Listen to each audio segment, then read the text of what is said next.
ಫೈನಾನ್ಸ್ಗಳ ವಿಚಾರದಲ್ಲಿ ಇದುವರೆಗೂ ಏನೆಲ್ಲ ಆಯಿತು, ಕರ್ನಾಟಕ ರಾಜ್ಯದಲ್ಲಿ ಕಂಡು ಕೇಳರಿಯದ ಅರ್ಥವ್ಯವಸ್ಥೆಯ ಒಂದು ವೈಚಿತ್ರ್ಯ ನಡೀತು, ವೈರುಧ್ಯ ನಡೀತು. ಇನ್ಫ್ಯಾಕ್ಟ್ ವೈರುಧ್ಯ ನಡೀತು.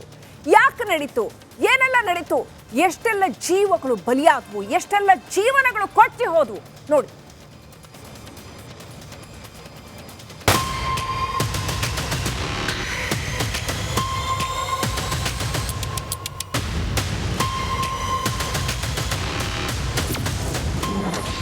ಮೈಕ್ರೋ ಸುಗ್ರೀವಾಜ್ಞೆಗೆ ರಾಜ್ಯಪಾಲರ ತಣ್ಣೀರು.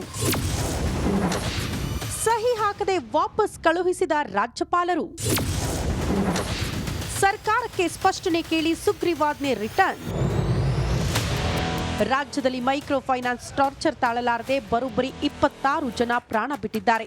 ಈ ಬಗ್ಗೆ ರಿಪಬ್ಲಿಕ್ ಕನ್ನಡ ನಿರಂತರವಾಗಿ ವರದಿ ಪ್ರಸಾರ ಮಾಡಿ ಸರ್ಕಾರವನ್ನ ಬಡಿದೆಬ್ಬಿಸಿತ್ತು. ಬಳಿಕ ಸರ್ಕಾರ ಸಭೆ ನಡೆಸಿ ಸುಗ್ರೀವಾಜ್ಞೆಗೆ ಗ್ರೀನ್ ಸಿಗ್ನಲ್ ನೀಡಿ ರಾಜ್ಯಪಾಲರ ಅಂಕಿತಕ್ಕೆ ಕಳುಹಿಸಿತ್ತು.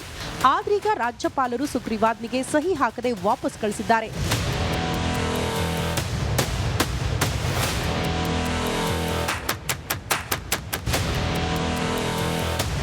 ಹೌದು, ಸರ್ಕಾರ ಕಳಿಸಿಕೊಟ್ಟಿದ್ದ ಸುಗ್ರೀವಾಜ್ಞೆಗೆ ರಾಜ್ಯಪಾಲ ಥಾವರ್ ಚಂದ್ ಗೆಹ್ಲೋಟ್ ಸಹಿ ಹಾಕದೆ ವಾಪಸ್ ಕಳಿಸಿದ್ದಾರೆ.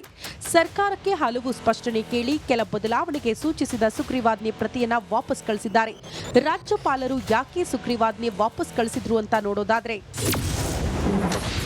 ಸುಗ್ರೀವಾಜ್ಞೆಯಲ್ಲಿ ಸಾಲ ಪಡೆದವರಿಗೆ ರಕ್ಷಣೆಗೆ ಮಾತ್ರ ಗಮನ ಹರಿಸಲಾಗಿದೆ. ಆದರೆ ಸಹಜ ನ್ಯಾಯದ ಅಡಿ ಸಾಲ ಕೊಟ್ಟವರಿಗೆ ರಕ್ಷಣೆ ಕಾಣಿಸ್ತಿಲ್ಲ. ಸುದೀರ್ಘ ಅವಧಿಯಲ್ಲಿ ಇದು ಮಾರಕ ಆಗಲಿದೆ.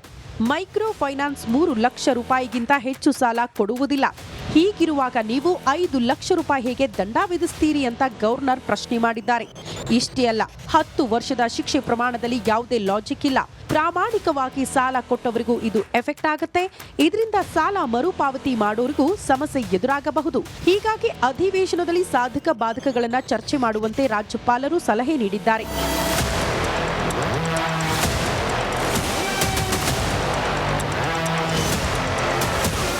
ಬಡ್ಡಿ ಬಕಾಸುರರಿಗೆ ಸುಗ್ರೀವಾಜ್ಞೆಯ ಮೂಲಕ ಕಡಿವಾಣ ಬೀಳುತ್ತೆ ಅನ್ನುವಷ್ಟರಲ್ಲೇ ರಾಜ್ಯಪಾಲರ ನಿರ್ಧಾರ ಶಾಕ್ ನೀಡಿದೆ.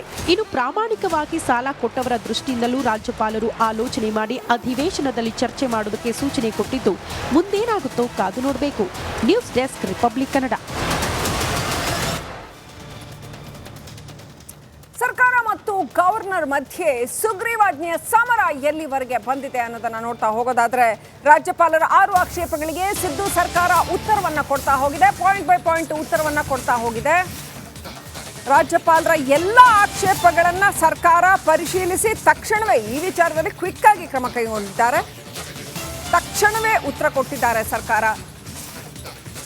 ರಾಜ್ಯಪಾಲರ ಎಲ್ಲ 6 ಆಕ್ಷೇಪಗಳನ್ನ ಡಿಟೇಲ್ ಆಗಿ ಪರಿಶೀಲನೆ ಮಾಡಿ ಇಮಿಡಿಯೇಟ್ ಆಗಿ ಉತ್ತರ ಕೊಟ್ಟಿದ್ದಾರೆ.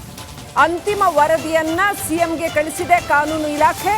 ಸಿಎಂ ಮತ್ತೆ ಈಗ ಒಪ್ಪಿಗೆ ಕೊಡಬೇಕಾಗುತ್ತೆ. ಆ ಬಳಿಕ ಯಾವುದೇ ಕ್ಷಣದಲ್ಲಿ ಅದನ್ನ ವಾಪಸ್ ರಾಜ್ಯಪಾಲರಿಗೆ ರವಾನೆ ಮಾಡಲಾಗುತ್ತೆ. ಅಂತಿಮ ಪ್ರತಿಯನ್ನ ರಾಜ್ಯಪಾಲರಿಗೆ ರವಾನೆ ಮಾಡಲಾಗುತ್ತೆ. ಸುಗ್ರೀವಾಜ್ಞೆ ಬಂದರೆ ವಾಪಸ್ ಮತ್ತೆ ಅಂಕಿತ ಹಾಕ್ತಾರಾ ಥಾವರ್ ಚಂದ್ ಗೆಹ್ಲೋಟ್ ಅನ್ನೋದನ್ನ ಕಾದು ನೋಡಬೇಕಾಗಿದೆ. ಇದು ಸಂಪೂರ್ಣ ರಾಜ್ಯಪಾಲರ ವಿವೇಚನೆಗೆ ಬಿಟ್ಟಿರೋದಾಗಿರುತ್ತೆ. ಇಲ್ಲಿ ಮತ್ತೆ ಅಂಕಿತ ಹಾಕ್ತಾರ ಅವರು ಏನು ಅನ್ನೋದನ್ನ ಕಾದು ನೋಡಬೇಕಾಗಿದೆ.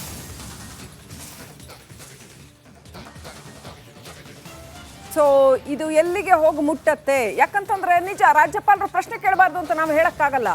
ಸರ್ಕಾರ ಏನೋ ತರಾತುರಿನಲ್ಲಿ ಗಡಿಬಿಡಿನಲ್ಲಿ ಜನಗಳ ಮೆಚ್ಚುಗೆ ಗಳಿಸೋದಕ್ಕೆ ತರಾತುರಿನಲ್ಲಿ ಸುಗ್ರೀವಾಜ್ಞೆ ತರುತ್ತೆ. ಆದರೆ ಸಂವಿಧಾನಾತ್ಮಕ ಅಧಿಕಾರ ರಾಜ್ಯಪಾಲರದ್ದು ಇರುತ್ತೆ ಈ ಸುಗ್ರೀವಾಜ್ಞೆ ಸರಿ ಇದೆಯೋ ಇಲ್ವೋ ಅಂತ. ಯಾಕಂತಂದ್ರೆ ಒಂದು ಮಸೂದೆ ಮಂಡನೆ ಆಗುವಾಗ ಅಥವಾ ಸುಗ್ರೀವಾಜ್ಞೆಯ ಮುಖಾಂತರ ಒಂದು ಮಸೂದೆ ಬರುವಾಗ ಬಹಳ ಎಚ್ಚರಿಕೆಯಿಂದ, ಅದರಲ್ಲೂ ಇಡೀ ರಾಜ್ಯದ ಮೇಲೆ, ರಾಜ್ಯದ ಮೈಕ್ರೋ ಆರ್ಥಿಕತೆಯ ಮೇಲೆ ಪ್ರಭಾವ ಬೀರಬಲ್ಲಂತಹ ಒಂದು ವಿಚಾರ ಅಂತ ಇರುವಾಗ ಬಹಳ ಎಚ್ಚರಿಕೆಯಿಂದ ಮಸೂದೆಯನ್ನ ಫಾರ್ಮ್ ಮಾಡಬೇಕಾಗತ್ತೆ.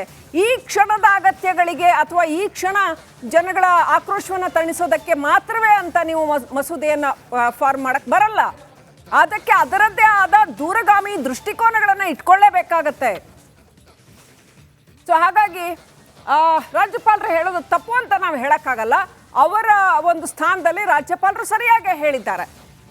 ಒಂದಷ್ಟು ಸ್ಪಷ್ಟೀಕರಣಗಳನ್ನು ಕೇಳಿದ್ದಾರೆ. ಈಗ 10 ವರ್ಷ ಶಿಕ್ಷೆ ಅಂತ ಹೆಂಗೆ ಹೇಳ್ತೀರಿ ನೀವು ಅಂತ, ಆಮೇಲೆ ಯಾವ ಗ್ರೌಂಡ್ಸ್ ಮೇಲೆ ನೀವು ಈ ಥರ ಎಲ್ಲ ಮಸೂದೆಯನ್ನು ಫಾರ್ಮ್ ಮಾಡಿದ್ದೀರಿ ಅಂತ ಕೇಳ್ತಾ ಹೋಗ್ತಾರೆ. ಸಾಲ ಕೊಡುವವರಿಗೆ ಏನು ರಕ್ಷಣೆ ಅಂತ. ಈಗ 10 ಜನ ತಪ್ಪು ಮಾಡ್ತಾ ಇರ್ಬೋದು, ಆದರೆ ಒಬ್ಬ ನಿರಪರಾಧಿಗೆ ಶಿಕ್ಷೆ ಆಗಕೂಡದು ಅನ್ನೋದು ಈ ನೆಲದ ಸಹಜ ನ್ಯಾಯ ಒಬ್ಬ ನಿರಪರಾಧಿಗೆ ಕೂಡ.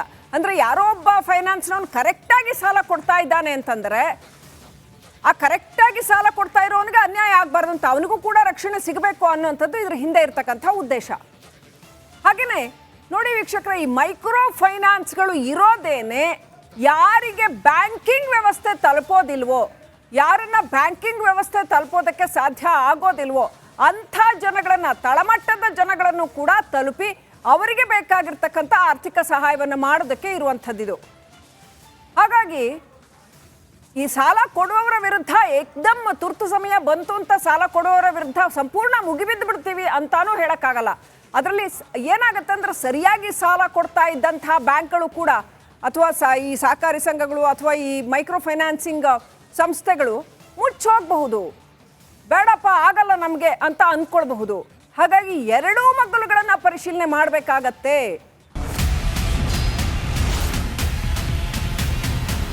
ಪರಿಷತ್ ಕಲಾಪದಲ್ಲಿ ಪ್ರತಿಧ್ವನಿಸಿದೆ ಕಣ್ಣೀರ ಖಾನಾಪುರ. ರಿಪಬ್ಲಿಕ್ ಕನ್ನಡ ಸುದ್ದಿವಾಹಿನಿ ತಂಡ ಕಣ್ಣೀರ ಖಾನಾಪುರ ಅಭಿಯಾನದ ಮೂಲಕ ಒಂದು ಗ್ರೌಂಡ್ ರಿಪೋರ್ಟ್ ಮಾಡಿ ಕಾಡಂಚಿನ ಜನರ ಬದುಕು ಬವಣೆಯನ್ನು ತೆರೆದಿಟ್ಟಿದೆ. ಒಂದ್ಸಲಿ ವೋಟಿಂಗ್ ತಗೊಂಡ್ರೆ ಕೆಲಸ ಮುಗಿದ್ರಿ ಸರ್. ಹೆಣ್ಮಕ್ಳು ರಾತ್ರಿ ಹೊರಗಡೆ ಹೋಗೋದಕ್ಕೆ ಭಯ ಪಡ್ತಾರೆ. ಹೆಸರಿಗಷ್ಟೇ MLAಗಳು ರೊಕ್ಕ ಮಾಡ್ಕೊಂಡು ಹೊಂಟಾರ. ಜನರನ್ನ ಈ ರೀತಿ ಸ್ಟ್ರಕ್ಚರ್ಗಳ ಮೂಲಕ ತೆಗೆದುಕೊಂಡು ಹೋಗ್ತಾರೆ ಅಂತ ಹೇಳಿದ್ರೆ ನಮಗೆ ನಾಚಿಕೆ ಆಗಬೇಕು. ಒಂದೊಂದು ಪರಿವಾರಕ್ಕೆ 15 ಲಕ್ಷ ರೂಪಾಯಿ ಕೊಡ್ತೀವಿ. ಶಿಫ್ಟ್ ಮಾಡುವಂಥದ್ದಕ್ಕೆ ಸರ್ಕಾರ ಅನುಮೋದನೆ ಕೊಡ್ತದೆ ಅನ್ನುವಂಥ ಭರವಸೆಯನ್ನು ಕೊಟ್ಟಿದ್ದೇನೆ. ನಾವು ನಿರಂತರವಾಗಿ ಕಣ್ಣೀರ ಖಾನಾಪುರ ಅನ್ನೋ ಶೀರ್ಷಿಕೆ ಅಡಿಯಲ್ಲಿ ಮಾಡಿದಂತ ವರದಿ ಮ್ಯಾಸಿವ್ ಇಂಪ್ಯಾಕ್ಟ್ ಆಗಿದೆ. ರಿಪಬ್ಲಿಕ್ ಕನ್ನಡ, ಇದು ನಿಮ್ಮ ಧ್ವನಿ. ಬಿಜೆಪಿ ಬಣ ಬಡಿದಾಟ, ಯತ್ನಾಳ್ ಮೊದಲ ಸಂದರ್ಶನ. ನಾನು ಅಧ್ಯಕ್ಷ ಮಾಡಿದ್ರೆ 130 ಸೀಟ್ ತೊಗೊಂಡ್ಬರ್ತೇನೆ. ಯಾವ ಜೋಡ ಹೊಂದಾಣಿಕೆ ಇಲ್ಲ, ಅಷ್ಟು ವಿಶ್ವಾಸ ಇದೆ ನನಗೆ. ವಕ್ಫ್ನಲ್ಲಿ ರೂಪಾಯಿ 150 ಕೋಟಿ bomb, Priyank Kharge first reaction. 150 ಕೋಟಿ ಅಂಬಿಷನ್ ಕೊಟ್ಟಿದ್ದು ನಾನು ತಗೊಂಡು ಇದ್ದವನು. ಬಿವೈವಿ ವಿರುದ್ಧ ಕಾಂಗ್ರೆಸ್ ಬಾಣ, ರಿಪಬ್ಲಿಕ್ ಕನ್ನಡದ ಸುದ್ದಿ ಸಂಚಲನ. ಬರುವಂತ ಮುಖ್ಯಮಂತ್ರಿಗಳೇ, ನಿಮಗೆ ಎಲ್ಲ ಅಧಿಕಾರ ಇದೆ, ತಾವೇ ಸಿಬಿಐ ತನಿಖೆಗೆ ಆದೇಶ ಮಾಡಿ. ಅವ್ರ ಸೀಳ್ ನಾಯಿಗಳಿದೆ ಅಲ್ಲ, ಬಿಡ್ಲಿ ಬಿಡ್ಲಿ, ಯಾರು ಬೇಡ ಅಂದಿದ್ದಾರೆ. ಬಿಜೆಪಿಯಲ್ಲಿ ಬಂಡಾಯದ ಗುಡುಗು, ವರಿಷ್ಠರಿಗೆ STS ತಿರುಗೇಟು. ದೊಡ್ಡವ್ರು ಏನು ಡ್ಯಾಮೇಜ್ ಮಾಡೋದಿಲ್ಲ. ಸಣ್ಣ ಗುಬ್ಬಿ ಮೇಲೆ ಏನೂ ಇಲ್ಲದೆ ತಪ್ಪು ಮಾಡಿದಂಥವ್ರಿಗೆ ನೀವು ಮಾಡಕ್ಕೆ ಹೋಗ್ತೀರಿ, ಸಸ್ಪೆಂಡ್ ಮಾಡಕ್ಕೆ ಹೋಗ್ತೀನಿ ಅಂತೀರಿ, ಅನರ್ಹ ಮಾಡಕ್ಕೆ ಹೋಗ್ತೀನಿ ಅಂತೀರಿ, ವೆಲ್ಕಮ್ ಮಾಡ್ತೀನಿ. ರಾಜಕೀಯ ಸುದ್ದಿಗಳ ಹೆಡ್ ಕ್ವಾರ್ಟರ್